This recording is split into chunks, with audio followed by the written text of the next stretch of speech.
Rahim. In the name of Allah, the merciful, the beneficent. Today I have selected the topic examination of witness by police under section 161 CRPC. So far as the relevant provisions of these topics are concerned, we have to study section 161 and 162 CRPC in this lecture. So far as the scope and object of this section is concerned, this section applies only to investigations made under this chapter, meaning thereby relating to the commission of offences and not to threatened or contemplated offences. तो इस section के तहत हम सिर्फ उन investigations को discuss कर सकते हैं जो इस चैप्टर्स के तहत आती हैं, और इसके अलावा हम किसी दीगर चीज को इस टॉपिक में शामिल नहीं कर सकते। यहां पर जो विटनेस के एग्जामिनेशन रिकॉर्ड किया जाता है उसका जो ताल्लुक है वो जुडिशियल करैक्टर का नहीं है, और ये भी जरूरी नहीं है कि उसका जो बयान है वो अदालत में लिया जाए, बल्कि जरूरी ये है कि विटनेस का बयान जो है वो सिर्फ पुलिस की तरफ से रिकॉर्ड किया जाए। और इसके अलावा इन्वेस्टिगेटिंग ऑफिसर जो है मुल्ज़म की मौजूदगी में उस बयान को रिकॉर्ड करें और उसके बारे में वो जरूरी सवालात भी उससे कर सकता है। तो जहां तक इसकी लैंग्वेज का ताल्लुक है तो उसमें यह लिखा है जी कि कोई पुलिस ऑफिसर जो इस चैप्टर के तहत किसी केस की इन्वेस्टिगेशन कर रहा है, या फिर एक ऐसा पुलिस ऑफिसर जो उस रैंक से नीचे नहीं है जो प्रोविंशियल गवर्नमेंट ने इन्वेस्टिगेशन के लिए मुकर्रर कर रखा है, और इसमें प्रोविंशियल गवर्नमेंट का स्पेशल या जनरल ऑर्डर मौजूद है, और ऐसा पुलिस ऑफिसर किसी भी शख्स को ऑरली एग्जामिन कर सकता है, और वो एक ऐसा शख्स है जो किसी केस के मुतल्लक जानता है और सेक्शन की लैंग्वेज के मुताबिक suppose to be acquainted with the facts and circumstances of the case. और पुलिस ऑफिसर ये फर्ज कर लेता है कि उसको केस के बारे में या मुकदमा के हालात वाक़यात के बारे में या ऑफेंस के या अक्रेंस के हालात वाक़यात के बारे में कुछ ना कुछ मालूमात उसके पास मौजूद है। सबसेक्शन 2 में यह बात बयान की गई है कि ऐसा शख्स जो है वो बाउंड है कि वो तमाम क्वेश्चंस का जवाब देगा जो उस केस से मुतल्लिका हैं और उस ऑफिसर की तरफ से उस गवाह को पुट किए जा रहे हैं। लेकिन यहां पर एक कदगन लगाई गई है, एक हैम्पर, हर्डल या प्रोवाइजो जिसे आप कह सकते हैं, कंडीशन लगाई गई है कि वो ऐसे सवालात का जवाब देने का पाबंद नहीं है जिसका जवाब देने से वो किसी क्रिमिनल चार्ज का मुर्तकिब हो जाए या पेनल्टी का मुर्तकिब हो जाए या फॉरफीचर का मुर्तकिब हो जाए। यानी वो ऐसे सवालों के जवाब देने का पाबंद नहीं है जिससे उस पर कोई क्रिमिनल चार्ज आता हो या कोई जुर्माना आयद हो सकता हो। तीसरे सब सेक्शन में यह बात बयान की गई है कि ऐसा पुलिस ऑफिसर मजाज है कि उसकी तरफ से दी जाने वाली किसी भी स्टेटमेंट को वो लिखे, और अगर वो ऐसा करता है तो वो हर गवाह की तरफ से दिया जाने वाला बयान अलहदा अलहदा सेपरेटली उसको लिखेगा, और उसके लिए यह पाबंदी है कि वो उनको तमाम गवाहान के बयानात को अलहदा अलहदा तहरीर करेगा और वो उनको इकट्ठा तहरीर नहीं कर सकता। जहां तक ये बहुत अहम सवाल है कि किसी भी गवाह का जो बयान अंडर सेक्शन 161 है, क्या वो एडमिसिबल इन एविडेंस है कि नहीं है, या फिर उसकी एविडेंशियरी वैल्यू क्या है। तो 2003 YLR पेज 2700 में यह बात बयान की गई है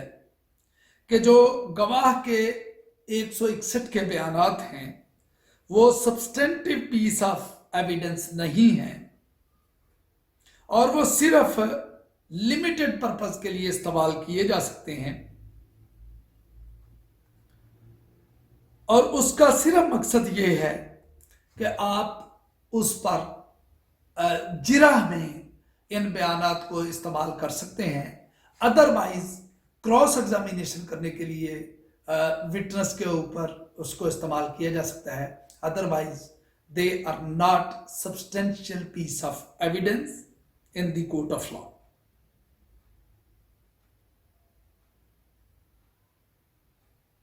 जहां तक इस बात का ताल्लुक है कि अक्रेंस में डिले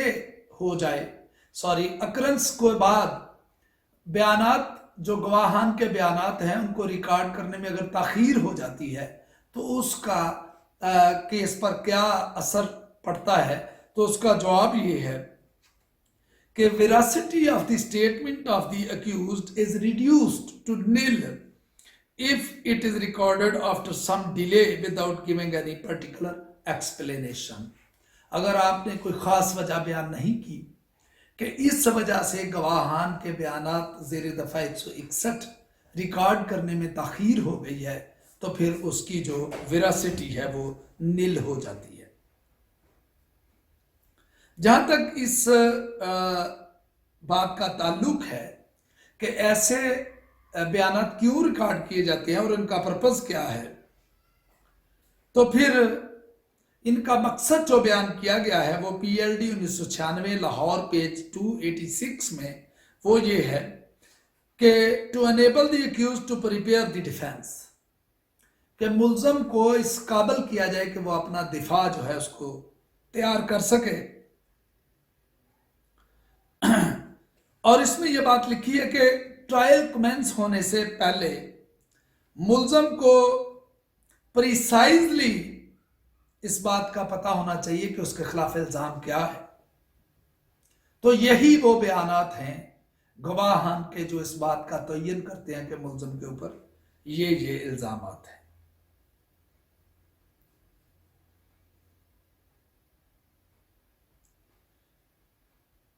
यहां तक इस सवाल का ताल्लुक है कि क्या बयानात ज़ेर दफ़ा 161 की बुनियाद पर किसी मुल्ज़म को कन्विक्शन दी जा सकती है, तो इसका जवाब है नो। 1997 MLD पेज 1745 में यह बात बयान की गई है कि statements recorded by police under section 161 CRPC being not legal and substantive evidence cannot form a basis for conviction. Such statement, however, can furnish a base for trial of the accused and can be utilized by the prosecution for that purpose alone। इसमें यह बयान किया गया है कि आप बयानात ज़ेर दफ़ा 161 की बुनियाद पर किसी मुल्ज़म को कन्विक्ट नहीं कर सकते। सिर्फ इसका मकसद ये होता है कि मुल्ज़म के खिलाफ ट्रायल इनिशिएट किया जा सके। उसके बाद ये है जी कि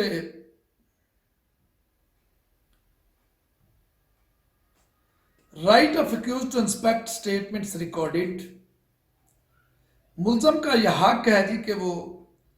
बयानात ज़ेर दफ़ा 161 की कॉपियां जो हैं उनको देख सके और उनके लिए कहे कि मुझे वो सप्लाई की जाएं, ताकि इसका मकसद ये है कि प्रोसिक्यूशन के जो विटनेसेस हैं उनके स्टेटमेंट्स में जो कंट्राडिक्शन है उनको वो देख सके। जहां तक इस बात का ताल्लुक है कि अगर आप बयानात ज़ेर दफ़ा 161 को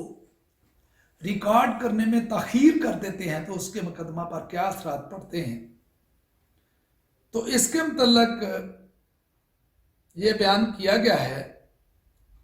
कि facts of late recording of statements could at best cast suspicion on evidence. No hard or fast rule exists for disbelieving such statement. Statement of deceased recorded under section 161. Intrinsic value remains unaffected, although such a statement may not be treated as a dying declaration. इसमें यह बात की गई है जी कि अगर आप बयानात ज़ेर दफ़ा 161 को वकूआ के फौरी तौर पर रिकॉर्ड नहीं करते तो उससे सस्पिशन यानी शुकूक व शुबहात जन्म लेते हैं और विदाउट एक्सप्लेनेशन ऑफ डिले इस बात में शक पैदा हो जाता है कि वकूआ के बाद जो इस्तगासा है, प्रोसिक्यूशन है, उसने फैब्रिकेशन कंकॉक्शन की है और ताखीर इसलिए हुई है कि कुछ सलाह व मशवरे किए गए हैं, तो ये फैटल है।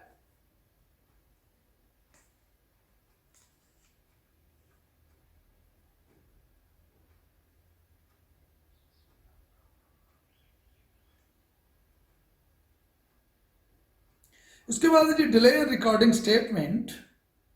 तो पीएलडी 1978 पेशावर 38 में यह बात बयान की गई है कि once it comes on record that in a criminal case the witness had appeared before the police on the first available opportunity but his statement under section 161 CRPC was delayed, his evidence should not be given that sanctity as is generally given to the evidence of a witness whose statement had been recorded as soon as he had appeared before the police। तो उसमें यह बात बयान की गई है कि किसी भी केस में, क्रिमिनल केस में, यह बात जब रिकॉर्ड पर आ जाती है कि केस हो गया है तो विटनेस जो है वो पुलिस के सामने अवेलेबल अपॉर्चुनिटी में आ जाता है, लेकिन उसके स्टेटमेंट रिकॉर्ड नहीं किया जाता ज़ेर दफ़ा 161 और उसको डिले कर दिया जाता है, तो उसकी शहादत को वो सैंक्टिटी अटैच नहीं होती जो उस शख्स की शहादत को होती है जिसके जो बयानात हैं ज़ेर दफ़ा 161 वो वकूआ के फौरी तौर पर रिकॉर्ड कर लिए गए थे। इसी तरह जनाब आली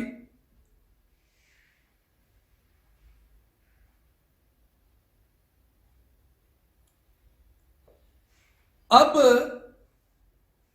जो स्टेटमेंट है अंडर सेक्शन 161 सीआरपीसी, उनको रिकॉर्ड करने का क्या तरीकेकार है और उनका इस्तेमाल एविडेंस में किस तरह से किया जाता है। It has been enunciated under section 162 CRPC so far as the language of this section is concerned. Under subsection 1, no statement made by any person to a police officer in the course of an investigation under this chapter shall, if reduced into writing, be signed by the person making it, nor shall any statement or any record thereof, whether in police diary or otherwise, or any part of such statement or record, be used for any purpose save as hereinafter provided at any inquiry or trial in respect of any offence under investigation at the time when such statement was made। इसमें दो चीज़ें बड़ी categorically बयान की गई हैं। पहली बात तो ये है कि अगर कोई शख्स पुलिस ऑफिसर के सामने कोई स्टेटमेंट देता है अंडर इन्वेस्टिगेशन दिस चैप्टर और अगर वो उसको लिख लेता है तो ऐसा शख्स जिसने वो स्टेटमेंट दी है वो उस पर दस्तखत नहीं करेगा, पहली बात। और ना ही वो स्टेटमेंट या उसका जो रिकॉर्ड होगा, खा वो पुलिस डायरी में है या सूरत दीगर है, या उस स्टेटमेंट का कोई हिस्सा या रिकॉर्ड किसी दीगर पर्पज़ के लिए इस्तेमाल किया जाएगा किसी भी इंक्वायरी में या ट्रायल में, मासवाए उसके जो इसके बाद बयान किया जाएगा। मगर इसमें एक कदगन बयान की गई है जो so far as the first proviso is concerned, उसमें यह बयान किया गया है कि when any witness is called for prosecution in such inquiry at trial, whose statement has been recorded in writing as aforesaid, the court shall, on the request of the accused, refer to such writing and direct that the accused be furnished with a copy thereof, in order that any part of such statement, if duly proved, may be used to contradict such witness in the manner provided in Section 145 of the Evidence Act 1872. When any part of such statement is so used, any part thereof may also be used in the re-examination of such witness, but for the purpose only of explaining any matter referred to in his cross examination. जैसे मैंने पहले बयान किया है कि इस 161 के जो बयानात हैं उनमें ट्रायल जब शुरू हो जाता है तो किसी गवाह को अगर प्रोसिक्यूशन की तरफ से किसी इंक्वायरी या ट्रायल में बुलाया जाता है और उसके बयानात को जो लिखे हुए हैं तो अदालत पर लाजम है कि अगर मुल्ज़म उसमें रिक्वेस्ट करता है तो वो उसको या राइटिंग लिख कर देता है तो वो हदायत जारी करे कि the accused be furnished with a copy thereof, कि उन बयानात की एक कॉपी जो है वो मुल्ज़म को पेश की जाए या मुल्ज़म के हवाले की जाए। और ये जब मैजिस्ट्रियल ट्रायल या सेशन ट्रायल शुरू होते हैं तो उसमें शुरू में पहला काम जो आफ्टर फ्रेमिंग ऑफ चार्ज है उसमें सप्लाई ऑफ डॉक्यूमेंट्स जो हैं वो मुल्ज़म को दिए जाते हैं। उसके बाद है जी कि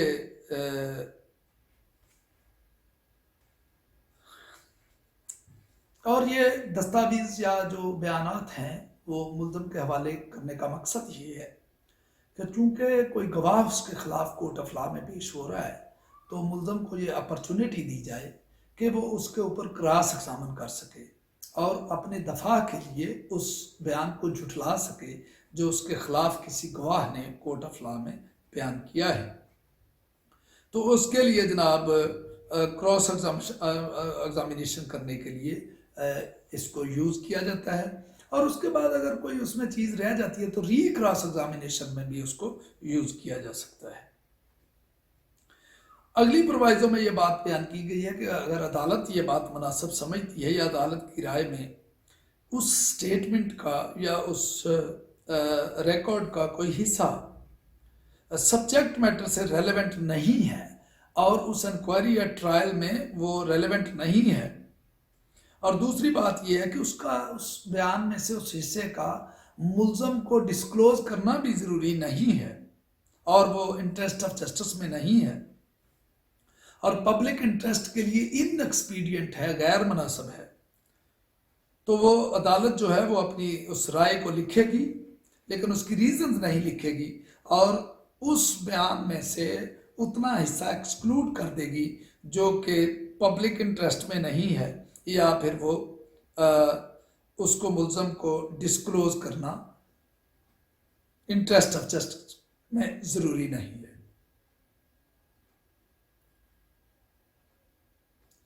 उसके बाद ये है जी कि जहाँ तक स्कोप का ताल्लुक है तो अंडर द एविडेंस एक्ट 1872 जो अब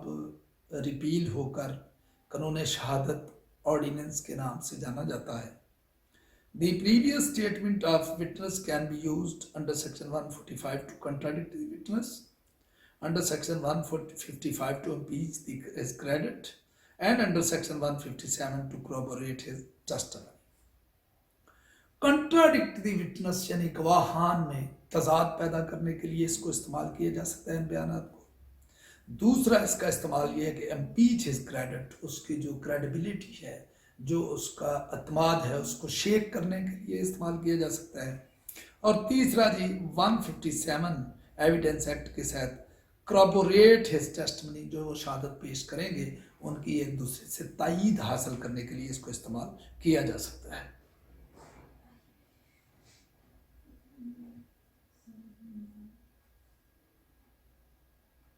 इसमें जो कदगन बयान की गई है इस चैप्टर में तो वो ये बात लिख दी है जी कि कोई शख्स जो पुलिस के सामने कोई बयान देता है इन्वेस्टिगेशन के दौरान अंडर दिस चैप्टर वो किसी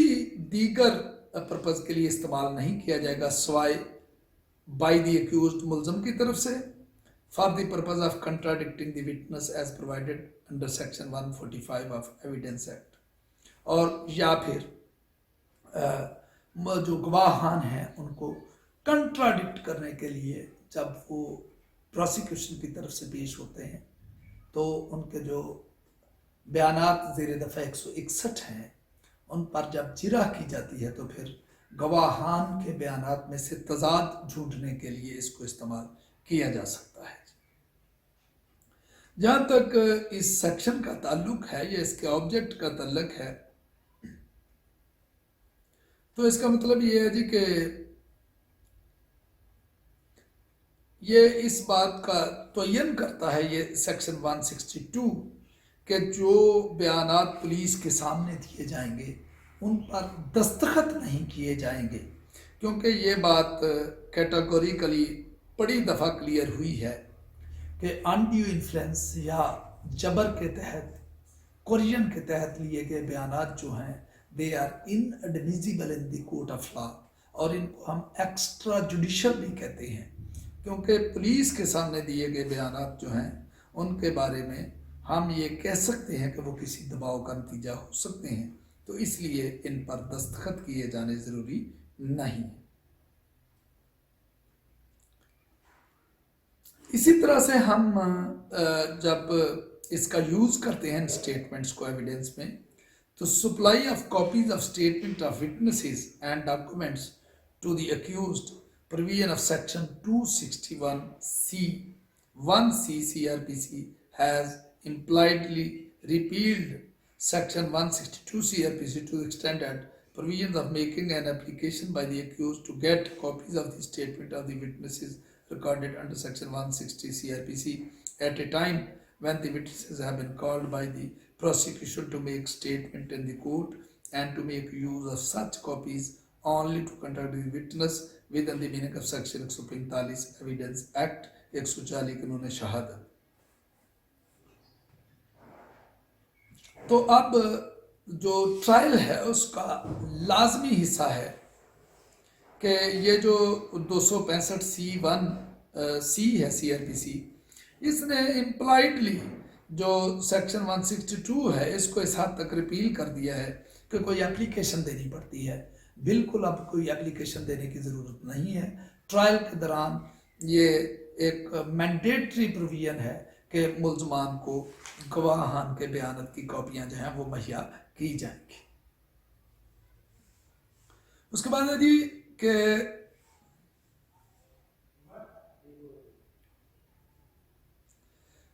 मे be use to contradict such witness, ऐसे जो बयानात हैं वो गवाहान को कंट्राडिक्ट करने के लिए यूज किए जा सकते हैं। Such statements can not be used for any purpose except to contradict a prosecution witness. इनका कोई दीगर इस्तेमाल नहीं है इन बयानात का, स्वाय इसके कि आप इस्तगासा के गवाहान पर जिरा करें और उनमें कंट्राडिक्शन ढूंढें।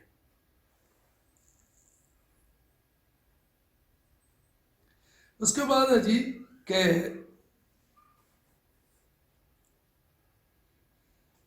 जहां तक सेक्शन 163 का ताल्लुक है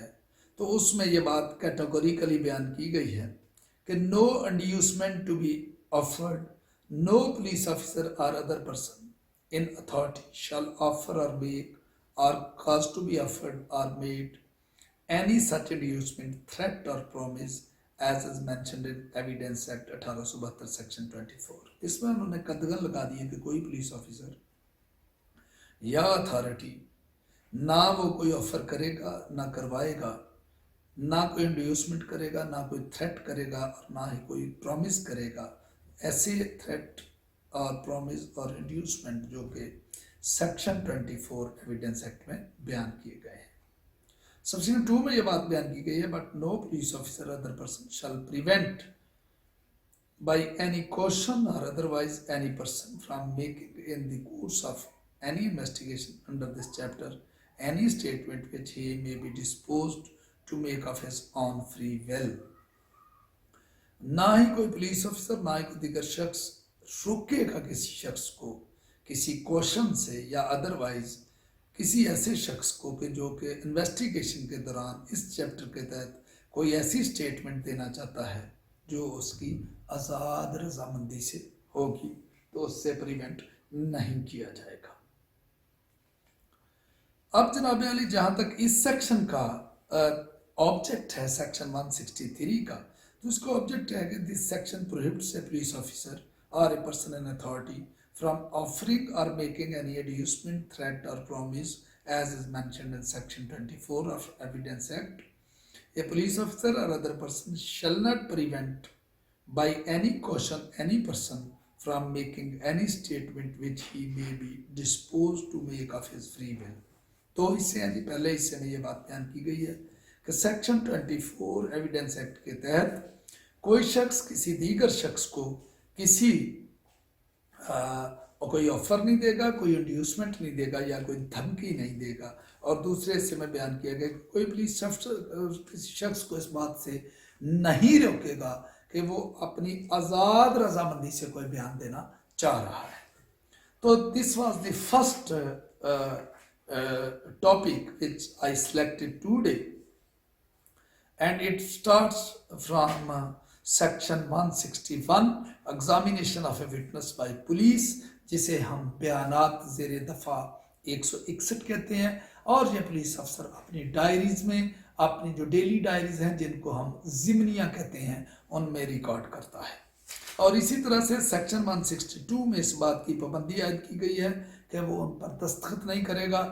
करवाएगा और ना वो उस पर दस्तखत करेंगे और इन स्टेटमेंट्स का क्या इस्तेमाल है। और तीसरा सेक्शन जो इसके मुतल्लिक़ है वो है जी 163 CRPC, जिसमें इस बात को कैटेगरिकली बयान कर दिया गया है, नो इंड्यूसमेंट, थ्रेट और promise shall be offered to the witness before recording statements under section 161 CRPC. I hope